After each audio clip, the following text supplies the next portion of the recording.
Mheshimiwa Rais wa Jamhuri ya Kenya, Mheshimiwa Uhuru Muigai Kenyatta, Mheshimiwa Naibu Rais wa Kenya, William Samoei Ruto, Mheshimiwa Waziri Mkuu mstaafu wa Kenya, Mheshimiwa Raila Amolo Odinga, Mheshimiwa Senator Yusuf Haji, mwenyekiti wa kikosi kazi, yani task force, kikosi kazi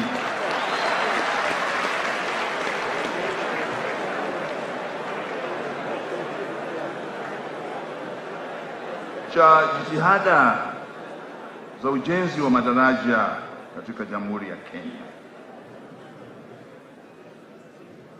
Nichukue fursa hii kwanza kabisa kumshukuru Mwenyezi Mungu Rahimu kwa kuturuzuku uhai na kutujalia buheri ya afya iliyotuwezesha kukusanyika hapa siku ya leo kwa jambo hili adhimu na azizi.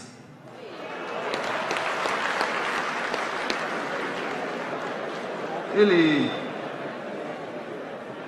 nichukue fursa hii kumshukuru sana Mheshimiwa Rais wa Kenya kwa heshima hii kubwa aliyonipa nisiyoistahili kuweza kuzungumza na kaumu hii kubwa, kaumu iliyojaa bashasha, kaumu iliyojaa hamasa ya watu wa Kenya.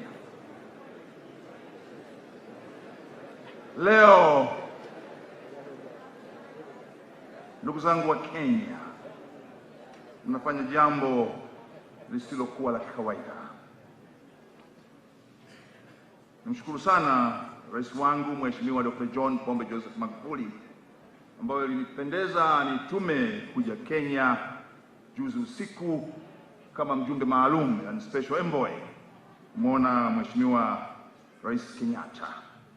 Na kwa sababu jana alikuwa na shughuli nyingi, nilipata fursa ya kumwona jioni ili kumletea salamu na ujumbe kutoka Tanzania.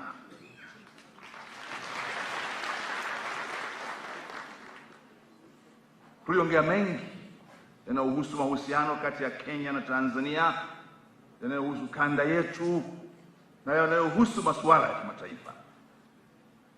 Na moja ambalo Mheshimiwa Dr. John Pombe Joseph Magufuli alinituma nije nilete Kenya ni kueleza wa Kenya that the United Republic of Tanzania supports the candidature of Kenya for the non-permanent seat in the United Nations General Security Council. The support of Tanzania, the unflinching support of Tanzania is guaranteed because we believe Kenya has the competence to articulate, but also to be able to protect the interests of Africa in the United Nations Security Council. So we'll be together in that journey of making sure that Kenya gets that position,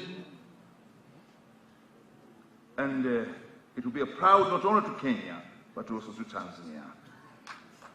And there are many other issues which we discussed which are not for public consumption now because the more strategic. Basi baada ya mazungumzo hayo, Mheshimiwa Rais Kenyatta aliniomba nibaki kwa shughuli hii ya leo. Nami nikamweleza sina kibali kutoka kwa Rais Magufuli kubaki. Kabla sijafika hotelini nikapokea simu ya Rais Magufuli. Akaniambia, nini kimekusibu huko? Nikamwambia mambo mengi na yamekwenda vizuri, na Rais Kenyatta ameniomba nibaki kwa ajili ya shughuli kesho. Akasema hayo sio maombi, ni maelekezo.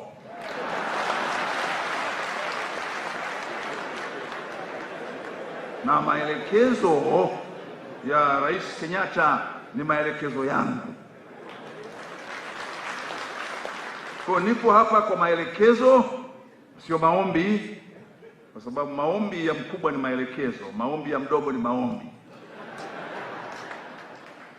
Hata sisi wa Tanzania tunaposema naomba, iko naomba kweli naomba, lakini iko naomba na kwamba lazima unipe. Lakini bado nasema naomba. Na naomba tafadhali, lakini ole wako usifanye hivyo. Kwa hiyo Mheshimiwa Rais amenituma nilete salamu zake kwenu, ndugu zake wa Kenya. Rais Magufuli anasema anawapongeza wa Kenya kwa kuepusha shari na kuleta shere. Rais Magufuli anawapongeza wa Kenya kwa kuondoa uhasama na kuleta tabasamu.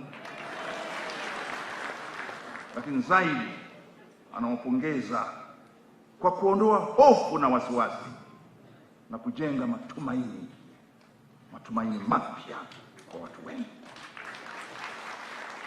Kwa hiyo kwa wanaume wote wa Kenya, kwa wanawake wote wa Kenya, niwape hongera. Nipigieni makofi. Kwa sababu hongera anapewa mwanamke. Na kwa wanaume wote wa Kenya niwape kongole. Kwa sababu mwanaume anapewa kongole. Lakini kwa Wakenya wote niwaletee pongezi. Kenya na Tanzania sio majirani tu, ni ndugu. Tena undugu wetu ni undugu wa damu. Tunazungukwa sisi, tuna majirani nchi 8. Lakini nchi ambayo makabila au jamii tunazochangia nyingi kuliko zote ni Kenya. Wawe ni Wadigo wa Kenya na Tanzania, wawe ni Wataita wa Kenya na Tanzania, wawe ni Wakamba wa Kenya na Tanzania, wawe ni Wamasai wa Kenya na Tanzania, wawe ni Wakuria wa Kenya na Tanzania, wawe ni Wajaluo wa Kenya na Tanzania, wawe ni Wasuba wa Kenya na Tanzania. Lakini kwa nini watu hawafahamu au hawajui? Ni kwa sababu Tanzania hatuzungumzi makabila.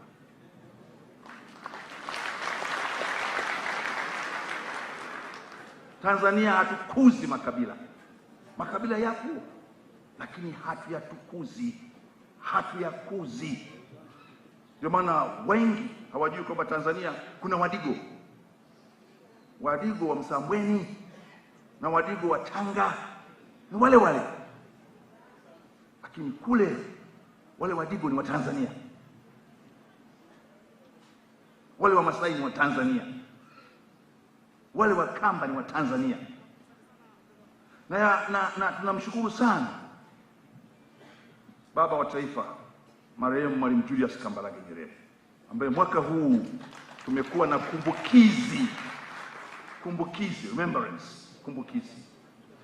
ya miaka 20 tangu alipoiaga dunia. Na tunamshukuru Mwenyezi Mungu kwamba kama kuna mtu kule Tanzania amegoma kufa, amekataa kufa, ni Julius Kambarage Nyerere. Na yeye alitusaidia kujenga taifa moja linalotokana na nasaba na asili mbalimbali. Na sio tu kwa wale waliotoka Tanzania, lakini hata waliotoka nje ya Tanzania. Baba zao na babu zao wakaja Tanzania, wao wakazaliwa Tanzania. Na si ajabu wengi mnafahamu, wako watu waliotoka Kiambu, Wakikuyu, wakaenda Iringa, Mfindi, kwenye mashamba ya chai, wakazaa watoto. Na hao watoto, mmoja wao alikuwa ni Joseph James Mungai, ambaye mwaka 1972 Mwalimu Julius Kambarage Nyerere alimteua kuwa waziri wa kilimo akiwa na umri wa miaka 29, at the age of 29. Tena alimchagua akiwa nje ya nchi, akiwa Canada, anafanya masomo ya uzamili, yani postgraduate studies.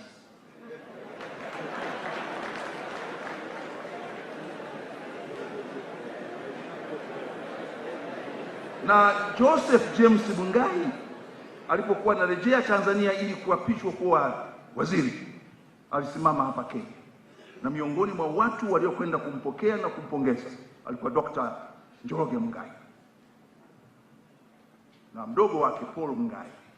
Alipanda katika jeshi mpaka akawa meja jenerali.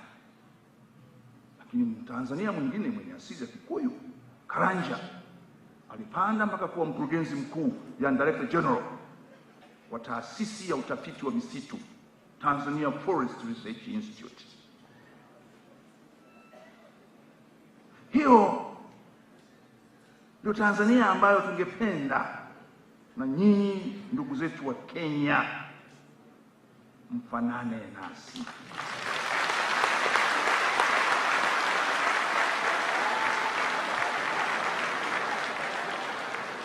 Na leo kwangu mimi, jana niliongea na Mheshimiwa Rais Kenyatta. Mimi unaweza kaniita Kaguthi, sawa, nafanana na Kikuyu kidogo na hasa meno yangu, lakini natoka katikati ya Tanzania, kwenye bonde la Ufa Tanzania, na nyanya mzaa mama yangu kama angekuwa Kenya ni Mkipsigis, lakini Tanzania ni Tanzania.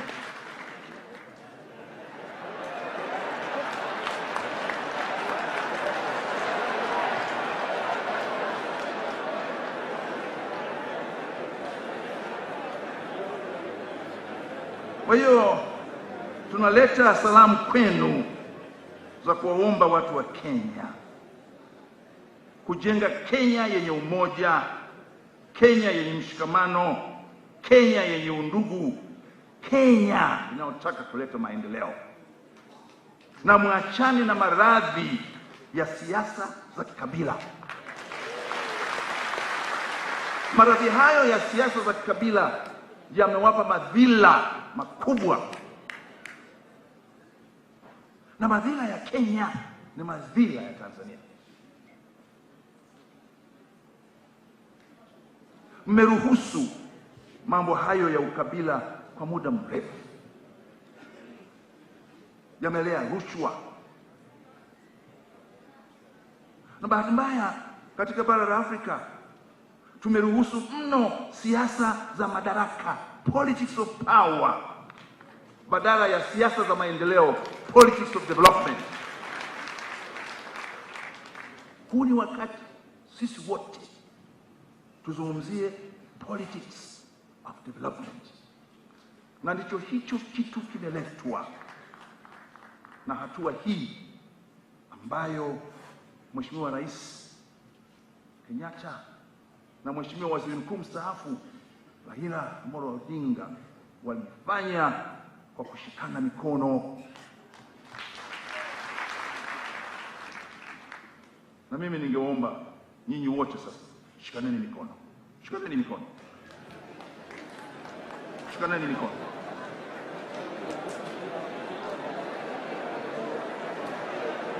Shikaneni mikono. Na wote pamoja tuseme Kenya ni moja. Wakenya ni wamoja kwa maendeleo ya Kenya na maendeleo ya Afrika Mashariki. Ukabila kwetu mwiko, tutaheshimiana, tutastahiana, tutavumiliana, tutakwenda pamoja kama Wakenya na wana Afrika Mashariki.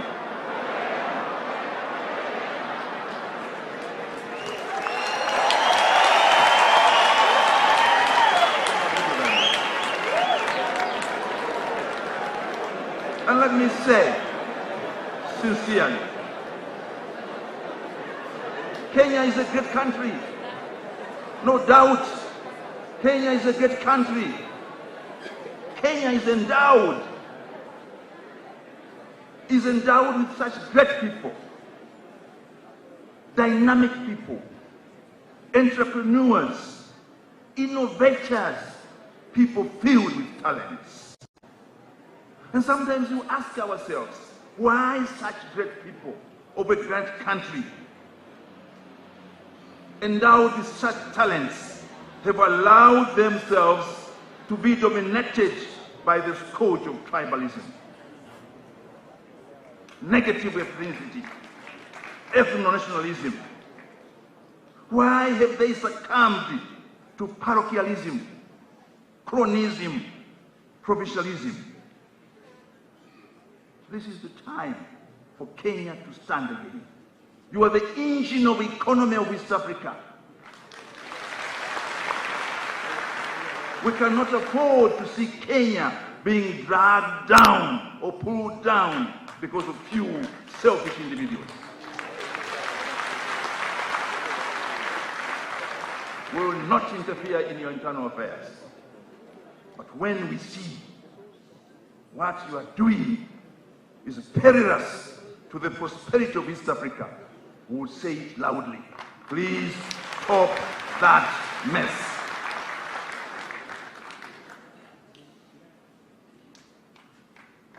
National cohesion should be your priority number one in your agenda as you embark in implementing BBI.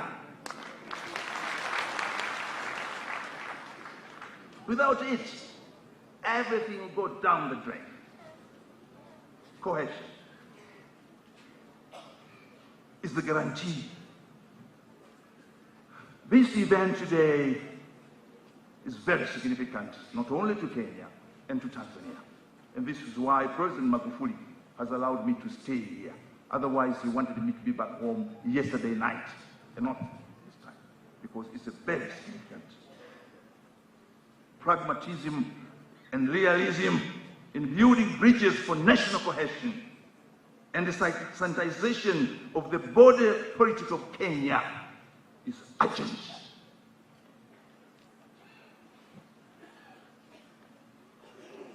We wish you all well in your efforts to build national cohesion, to uphold national ethic,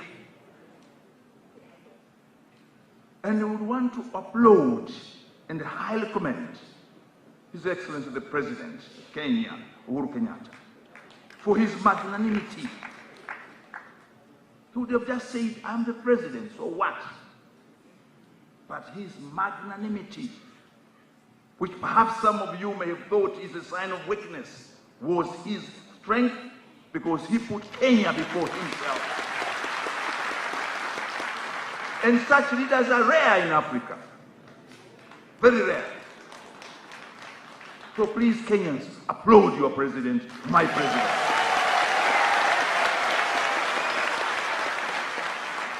Equally, we indeed commend Raila Amolo Odinga. If he had decided to be stubborn, we wouldn't be here.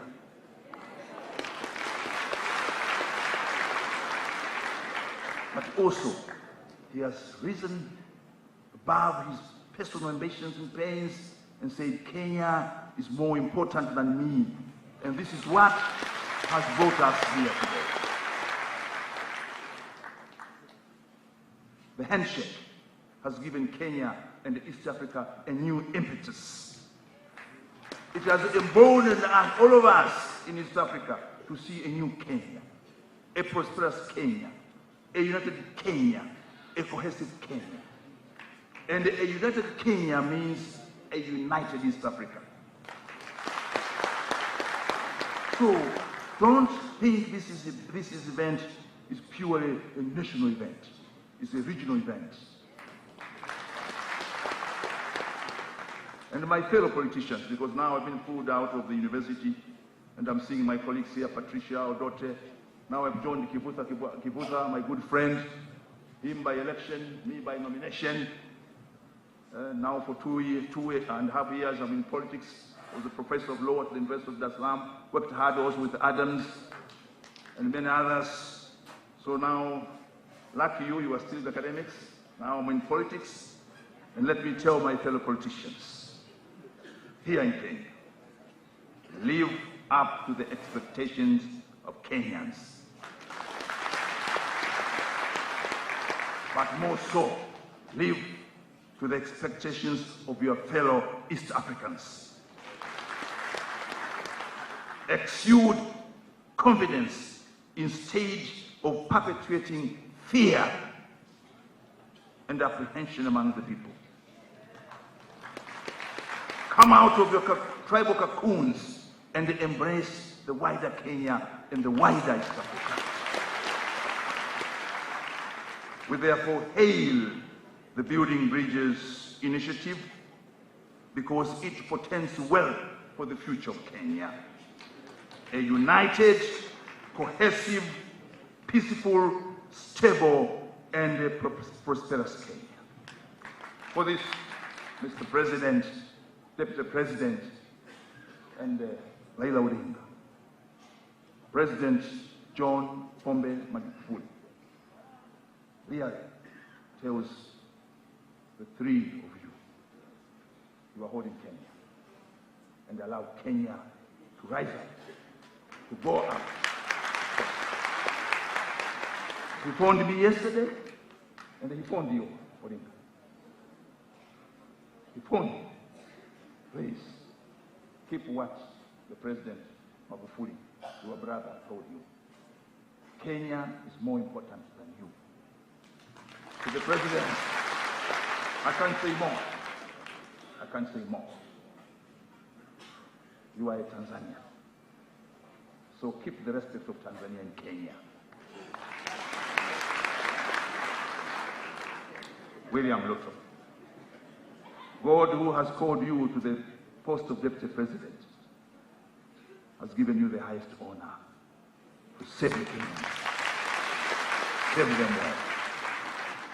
Kenyans, learn to respect each other. Learn to tolerate each other. Learn to know there's no one who knows everything, and there's no one who is completely stupid. You need each other. Fanyeni kazi pamoja. Mheshimiwa Rais, forgive me for my circumlocutory verbiage, and perhaps for more what I do not deserve to say. But we come with humility as your relatives. We are kith and kin. Kenya and Tanzania. God has destined us to be together, and they will be together in good and bad, in all weather. Our friendship, our relations are all weather. We will support each other. And as I said, our support to Kenya is unequivocal, and there's no quid pro quo, because we are brothers and sisters. Asanteni sana.